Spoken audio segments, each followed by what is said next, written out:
आप सभी को जय मसीह की।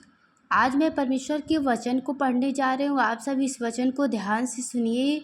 इस वचन के द्वारा परमेश्वर आप सभी को आशीष देंगे। ये वचन है मत्ती का, तो मत्ती में वचन है, आप मत्ती का 7 में, तो आप लोग ध्यान से सुनिएगा। परमेश्वर आप सभी को वचन के द्वारा आशीष देंगे।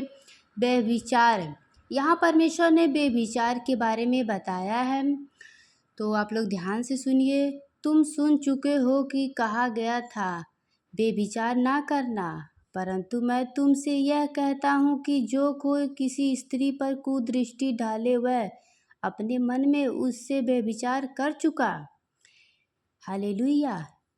यदि तेरी दाहिनी आँख तुझे झूठ होकर खिलाए तो उसके निकाल कर फेंक दे, क्योंकि तेरे लिए यही भला है कि तेरे अंगों में से एक नष्ट हो जाए और तेरा सारा शरीर नरक में ना डाला जाए।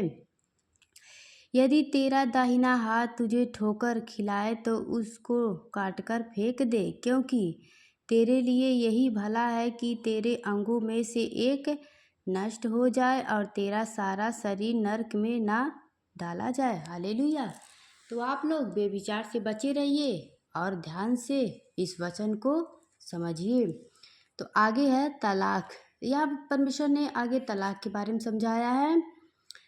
यह भी कहा गया था, जो कोई अपनी पत्नी को तलाक देना चाहे तो उसे त्यागपत्र दे, परंतु मैं तुमसे यह कहता हूँ कि जो कोई अपनी पत्नी को व्यभिचार के सिवा किसी और कारण से तलाक दे तो वह उसके व्यभिचार करवाता है, और जो कोई उस त्यागी हुई से विवाह करे वह व्यभिचार करता है।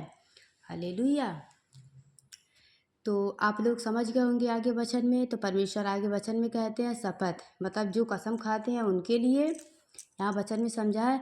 फिर तुम सुन चुके हो कि पूर्वकाल के लोगों से कहा गया था, झूठी शपथ ना खाना, परंतु प्रभु के लिए अपनी शपथ को पूरी करना। परंतु मैं तुमसे यह कहता हूँ कि कभी शपथ ना खाना, ना तो स्वर्ग की, क्योंकि वह परमेश्वर का सिंहासन है। हालेलुया।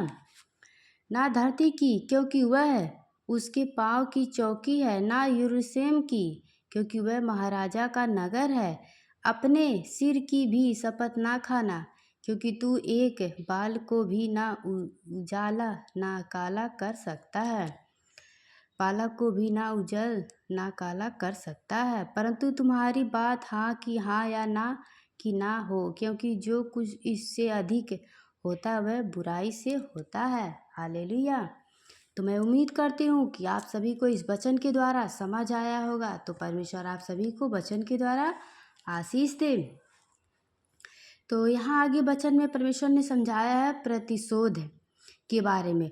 तुम सुन चुके हो कि कहा गया था, आँख के बदले आँख और दांत के बदले दांत, परंतु मैं तुमसे यह कहता हूँ कि बुरे का सामना ना करना, परंतु जो कोई तेरे दाहिने गाल पर थप्पड़ मारे उसकी ओर दूसरा भी फेर दे।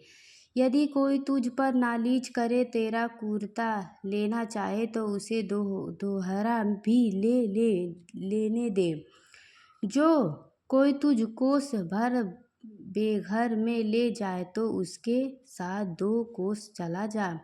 जो कोई तुझसे मांगे उसे दे, और जो तुझसे उधार लेना चाहे उससे मुंह ना मोड़ना। हालेलुया। तो मैं उम्मीद करती हूँ आप लोग इस वचन के द्वारा समझ और बुद्धि प्राप्त की होगी। तो परमेश्वर आप सभी को आशीष दे। God bless you.